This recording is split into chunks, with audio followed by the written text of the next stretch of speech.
This is actually take 2. Because Helen used a rude word. Because I used a rude word. And I wasn't comfortable with it going out there to the meta-universe and the worldwide of international news. It was accidental. It wasn't...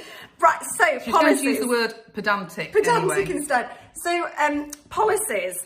I know a lot of people think, oh, we don't need policies. We're all one big happy family. Well, trust us, it never ends like that.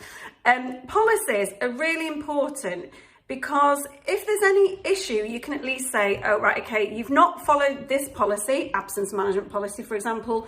Here it is, it's very clear, rather than the person saying, well, I didn't understand what was expected of me. And also when people start with a new employer, on their starter form, it's that they have to sign to say they have read the policies and they know where the location is. So they can't use, oh, I didn't know we had a policy on that, as an excuse, even if they haven't actually read it, because no one really does when they first start a job. But at least they have to sign to say they have read it. I think absence management's a really good example, isn't it? Because if you think of, we've had a client fairly recently where they never enforced any of their absence management policies, and they ended up with not asking for fit notes for this person who was off sick.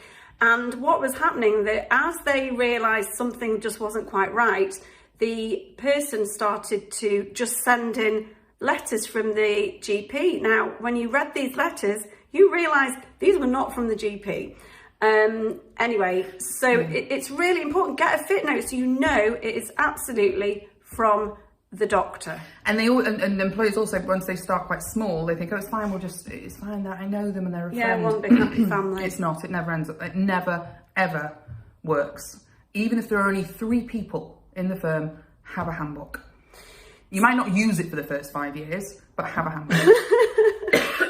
So policies, make sure you have them. I need an absent management policy, have you heard that? It's knives in my throat. We don't have an absence management policy. I'm just supposed to work through my sickness.